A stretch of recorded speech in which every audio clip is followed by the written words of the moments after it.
বিজ্ঞানে জৈবিক বৃদ্ধি বলে একটি কথা আছে। জৈবিক বৃদ্ধি অর্থ হল স্বাভাবিকভাবে প্রকৃতির রস, সূর্যের আলো এবং প্রাকৃতিক স্বাভাবিক যে উপাদান এগুলো গ্রহণ করে জীবকুল, প্রাণীকুল, উদ্ভিদকুল স্বাভাবিকভাবে যে বৃদ্ধি হয়, বেড়ে ওঠে, সেটিকে জৈবিক বৃদ্ধি বলে। আর এই জৈবিক বৃদ্ধির যে ফল সেটাই কিন্তু স্থায়ী হয় এবং যথেষ্ট সহ্য শক্তি সম্পন্ন হয়। এই যে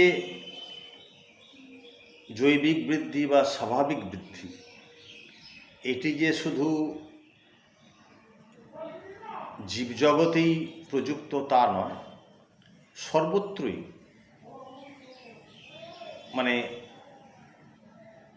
সামাজিক তত্ত্বের বিষয়েই বলা হোক বা জড়বৃদ্ধিতেই বলা হোক, জড় যেগুলো প্রাণহীন বস্তু, অর্থাৎ ভাবগত যে দিক, সেখানে সাংস্কৃতিক যে দিক, সেখানে স্বাভাবিক বৃদ্ধি, যা কিনা জৈবিক বৃদ্ধি, ইংরেজিতে বলে অর্গানিক গ্রোথ, সেটি হলে তার ফল স্থায়ী হয়, দৃঢ় হয়। রাজনীতি ক্ষেত্রে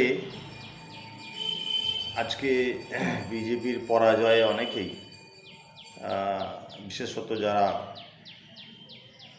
রাজনৈতিকভাবে নয়, যারা মূলত হিন্দুত্ববাদী, মানে হিন্দু সমাজের যারা উন্নয়ন চান, হিন্দু সাংস্কৃতিক চেতনার যারা বৃদ্ধি দেখতে চান,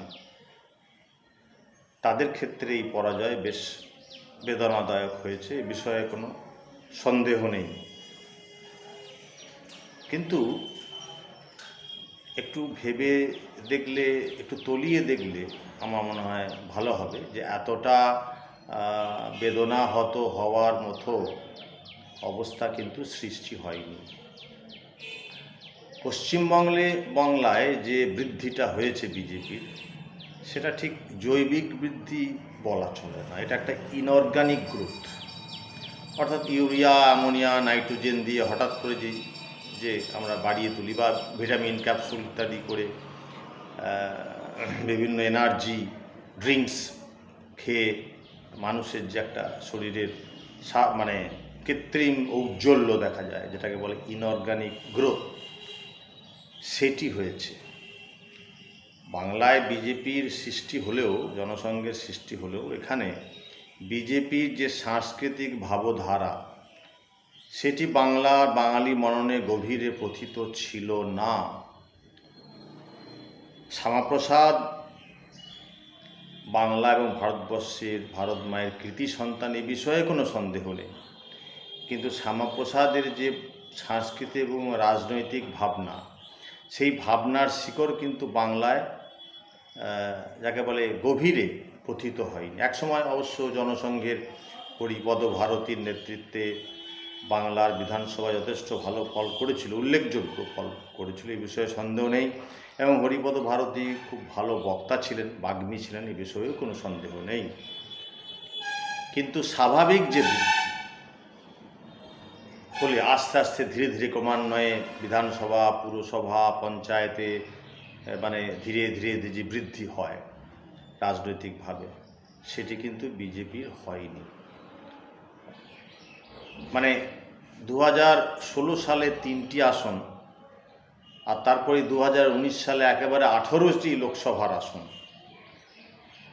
এবং 2021-এ 77টি বিধানসভার আসন, এই যে বিপুল শতাংশের বৃদ্ধি, হঠাৎ করে চোখ ধাঁধানো উজ্জ্বল বিজেপি, এটি অর্গানিক গ্রোথ নয়, এটা স্বাভাবিক বৃদ্ধি নয়। এই বৃদ্ধিটি হচ্ছে বাইরে থেকে ভিটামিন ক্যাপসুল, মানে নানা রকম ব্যাপক প্রচার, অর্থের যোগান, মানুষের মধ্যে হঠাৎ এক আলোড়ন সৃষ্টিকারী, এর ফলে হকচকিয়ে গিয়ে কিছু মানুষ, যাকে বলে হোয়াট ইজ বিজেপি, কিছু না বুঝে না জেনে ঝাঁপিয়ে পড়ে তৃণমূলকে কি বলে গিয়ে সরাতে হবে, এইটি হয়েছে।